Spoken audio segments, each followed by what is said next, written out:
está Jesus maravilhoso? Tudo bem com você? Eu gostaria de te agradecer nessa noite pelo fato de você ter se inscrito no canal, ter ajudado a compartilhar e ter deixado também o seu legal. Eu fiquei muito feliz, imagine Deus. Então, aquele abraço, muito obrigado, que Deus te abençoe poderosamente. Vou estar orando por você e Deus vai estar te abençoando grandiosamente. Eu gostaria de trazer uma pequena pregação nessa noite, que está registrado lá no Evangelho, segundo escreveu São João, o discípulo amado, primo de Jesus Cristo.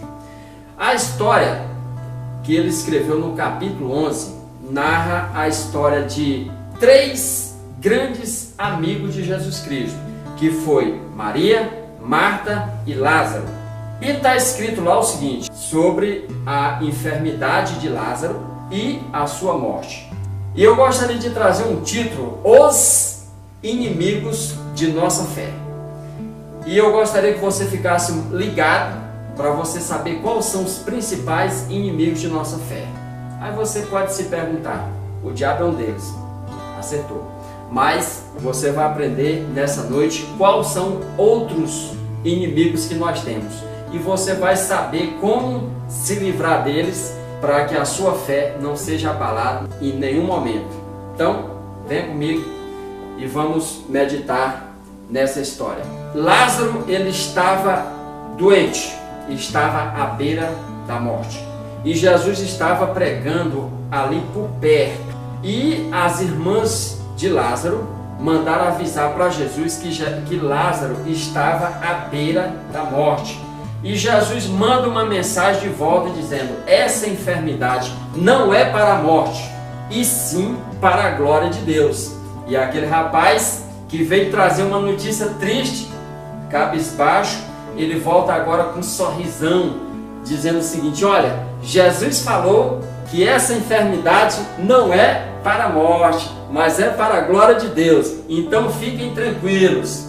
E aí o que aconteceu? Ele chegou alegre, mas logo a sua alegria não deu em nada, porque Lázaro morreu. E aquele rapaz que levou aquele recado, creio eu, que ele ficou confuso. Quantas das vezes você também não ficou confuso, né? É normal isso, mas fique tranquilo, vem comigo. Aquele rapaz foi criticado e tal, porque ele falou que Jesus tinha dito que o Lázaro não ia morrer. Lázaro morreu. Muita gente ficou falando muitas coisas, mas ele falou: olha, Jesus falou que ele não vai morrer, que essa enfermidade não é para a morte. Então fica tranquilo, meu querido. Deus falou, está falado.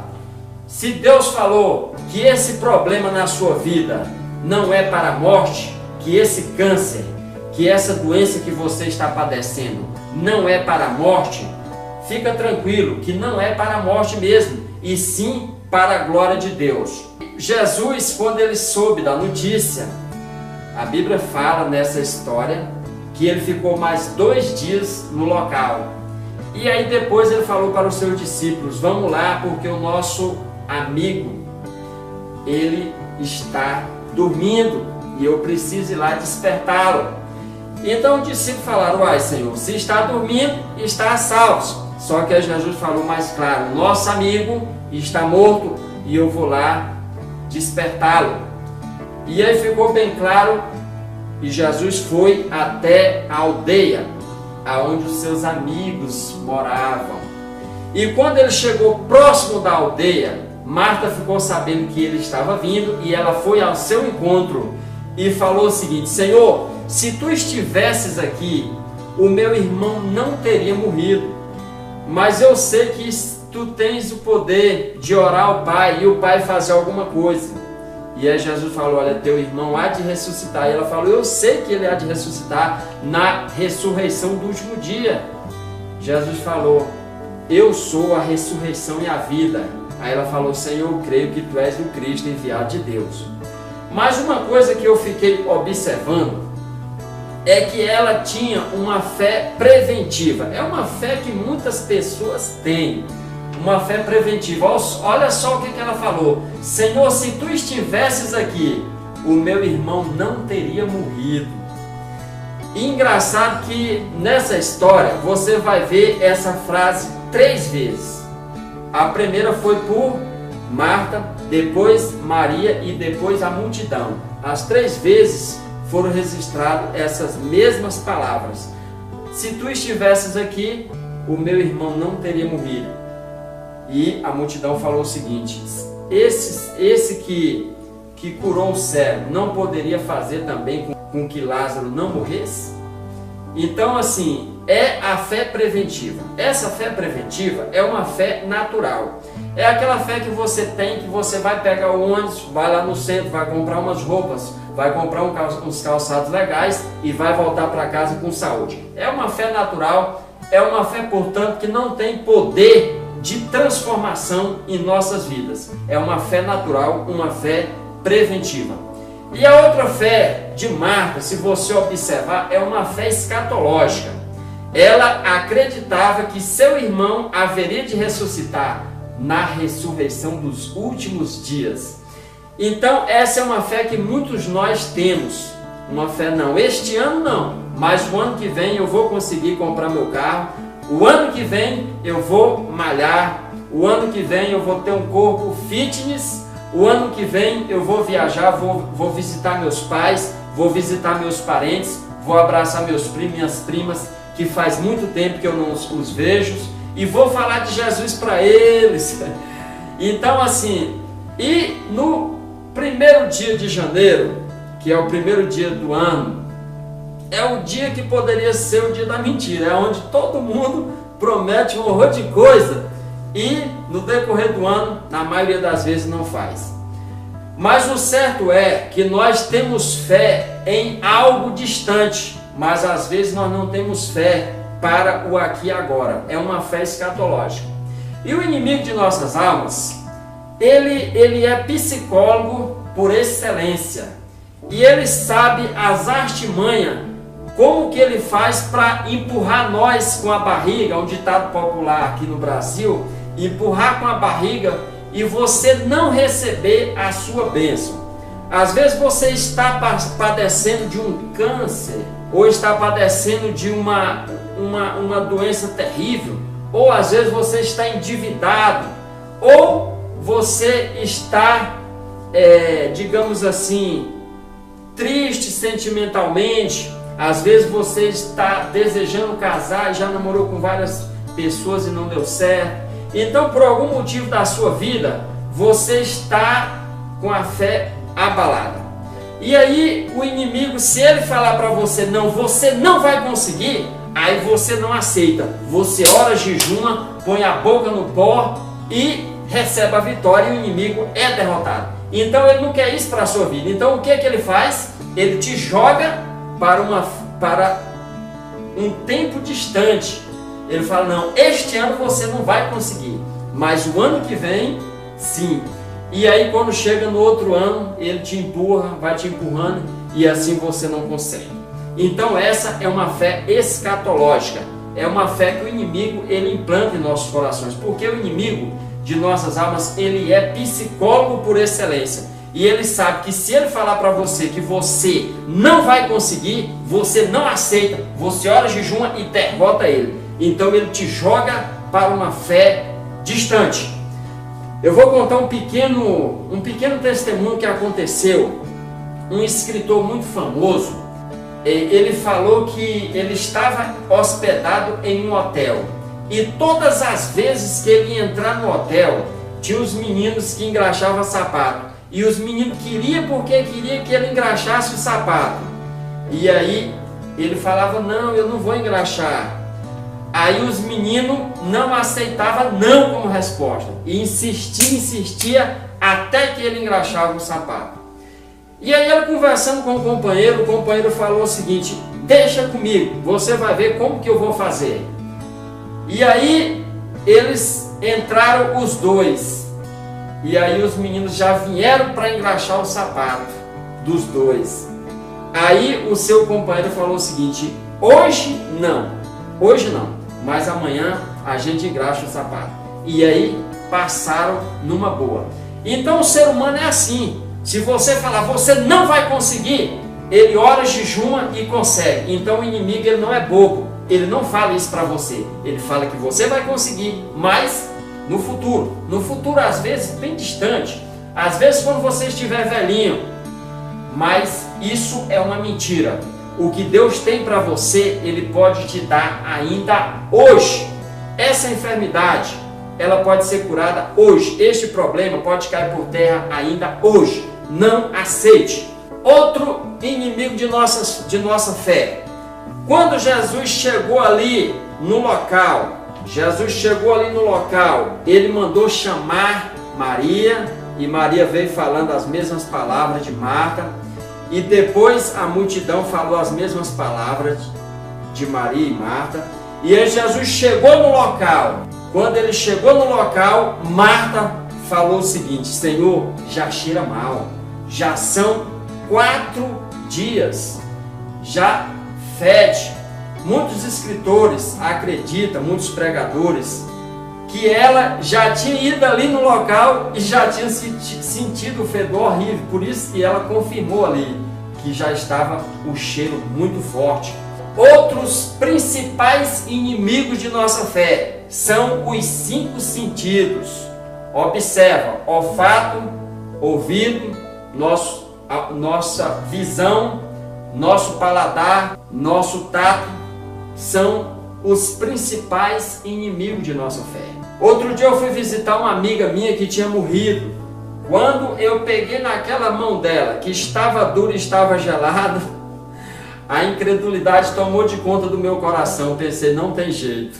Às vezes, se eu pegasse e sentisse ela quentinha, eu ainda me atrevia a fazer uma oração para Deus ressuscitar. Então, não resta dúvida que os principais inimigos de nossa fé são os 5 sentidos. Quando você chega que a pessoa está com aquela ferida enorme, que você vê aquela ferida enorme, aí você fala, meu Deus, aí não tem jeito. O fato dele está por lado de fora, eu estou enxergando o fato dele, misericórdia, aí não tem mais jeito, aí é morte. Então, quando você fica sabendo também, nossa, é um câncer maligno, aí você... Então, não resta dúvida que os principais inimigos de nossa fé são os 5 sentidos. Muita gente fica indo em médico, caçando doença, nossa, eu apalpando os seios e etc, etc. Acredite, a Bíblia diz que aquele que bate, a porta se abre, e aquele que busca, acha. Então fica muito, vai alerta aí, para desse negócio de ficar buscando doença, negócio de apalpando o seio, eu tô com o seio assim, diferente, minha próstata tá assim, e assada, eu tô com a dor assim na coluna. Para de ficar caçando doença, repreende em nome do Senhor Jesus Cristo, porque o inimigo, ele usa isso aí para implantar uma incredulidade no seu coração e jogar doença. Se você ficar preocupado com aquilo, você é um terreno fértil para o inimigo lançar uma doença em você. Então, se você está com a doença, nem procura saber o que é, já repreende em nome de Jesus. Eu vou contar o testemunho. Eu estava com a perna, eu estava com as juntas das minhas pernas e também no meu braço, eu sentia muitas dores. E minhas pernas começaram a ficar horrorosas, começaram a ficar uns caroços, e a minha perna ficou muito feia. E eu só andava de short, aliás, de calça, e ninguém entendia o mistério. É porque eu fiquei com as pernas muito horrorosas. Mas eu não sabia o que era e também não fui ao médico para descobrir. Aí eu orei e repreendi aquela doença. Depois de um certo tempo eu fui ver que as minhas pernas estavam perfeitas. Aí depois eu fui descobrir qual seria aquela doença que eu tinha, e eu descobri que era gota. E gota, todos vocês sabem que não tem cura. Se eu soubesse que era gota e soubesse que não tem cura, acredite, a minha fé não teria alcançado. Então, vai a dica aí. Você sabe quais são agora os principais inimigos de nossa fé. Então repreende e não aceite que os principais inimigos de nossa fé venham ter êxito em nossas vidas. Está doente? Nem procura saber. Ora e repreende em nome do Senhor Jesus. Outra coisa também que acontece para você alcançar a bênção é você nem procurar saber, já orar e repreender.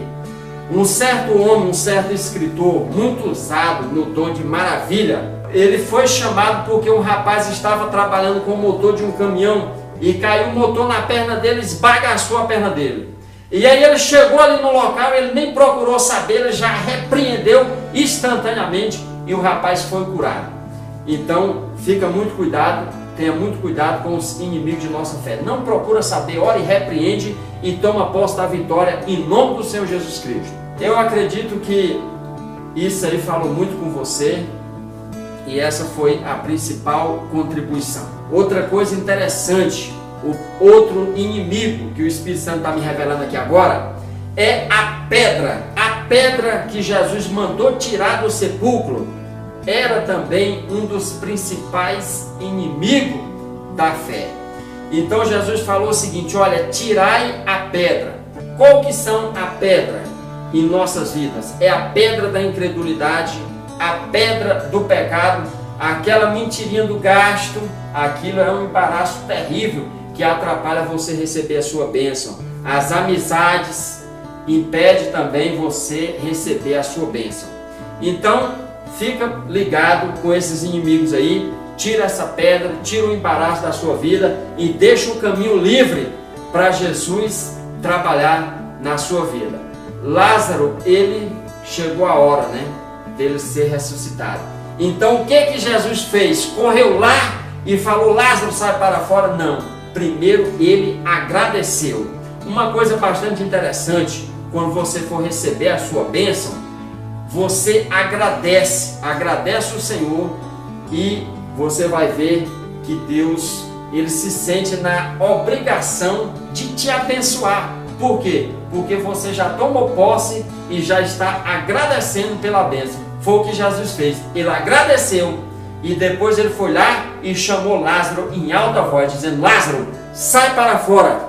E Lázaro saiu. Lázaro estava todo atado e ele falou: olha, desatai-o e deixai-o ir. Então, está aí dado os macetes de Jesus Cristo. Toma posse aí, medite aí nesse capítulo. Eu não contei a história porque eu quero que você vá lá e estude o capítulo. E aí você vai tirar também essas conclusões na sua vida. E, eita, Jesus maravilhoso!